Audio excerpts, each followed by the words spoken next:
నిన్న కేరళ సీఎం పినరయి విజయన్ గారు ఒక ట్వీట్ వేసారు కూల్చివేతల మీదనే. మన దగ్గర ఉన్న జనాలు తిట్టడం అయిపోయిందిగా, ఇప్పుడు పక్క రాష్ట్ర సీఎంలు కూడా ఇక్కడ ప్రభుత్వాలని, ఇక్కడ పార్టీని, కాంగ్రెస్ పార్టీని తిట్టడం స్టార్ట్ చేసారు. ఎట్లా చూస్తారు దీన్ని? అంటే ఆయన చాలా సీనియర్, సిన్సియర్. అట్లాంటి వాళ్ళు దీన్ని టాలరేట్ చేయరు. ఇప్పుడు నితీష్ కుమార్ని తీసుకొచ్చి ఒకరోజు తిప్పినా కూడా నితీష్ కుమార్ లాంటి వాళ్ళు సైలెంట్గా ఉండరు. వాళ్ళంతా ఒక భావజాలంతో, సోషలిస్ట్ భావజాలంతో, కమ్యూనిస్ట్ భావజాలంతో ప్రభావితమైన వాళ్ళు, మంచి పరిపాలనా సంస్కరణలు తెచ్చిన వాళ్ళు వెరీ ఫ్యూ, కొంతమంది ఉంటారు. అట్లే మరి ఇప్పుడు సిద్ధరామయ్యను, శివకుమార్ని తెస్తే రేవంత్ రెడ్డిని తిడతారు, వాళ్ళు తిట్టారు. వాళ్ళు అదే కదా, వాళ్ళిద్దరితో ఒకటే జాతి కదా. సిద్ధరామయ్య కొంత సోషలిస్ట్ అయినా కూడా ఆయన నోరు మూసుకుంటాడు తన పదవిని కాపాడుకోవడానికి.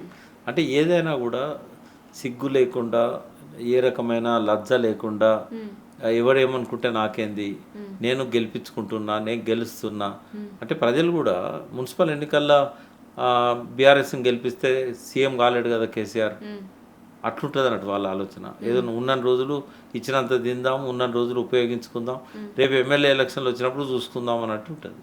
కాబట్టి నేను అనేది ఒక ప్రళయంలాగానే ఉంటుంది నెక్స్ట్ ఎలక్షన్. ఖచ్చితంగా వీడు 10,000 ఇచ్చినా 15,000 ఇచ్చినా ప్రజలు దీని నుంచి గుణపాఠం తీసుకుంటారు.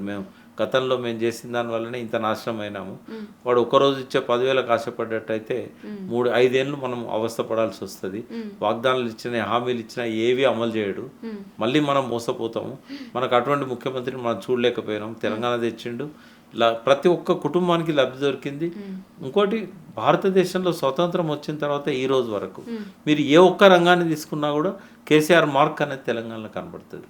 ఎక్కడో లాస్ట్ 4-5 డిజిట్స్లో ఉన్న ప్రతి రంగాన్ని ఎక్కడికో తీసుకుపోయి ఫస్ట్ 5 డిజిట్స్లో తీసుకొచ్చాడు ఆయన.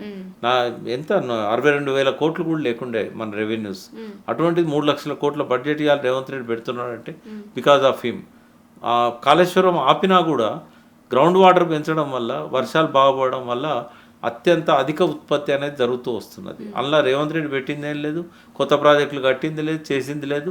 కేసీఆర్ గారు చేసిన దాని రిజల్ట్ అనేది 5 ఏళ్ళు కూడా మనం చూడగలుగుతున్నాం.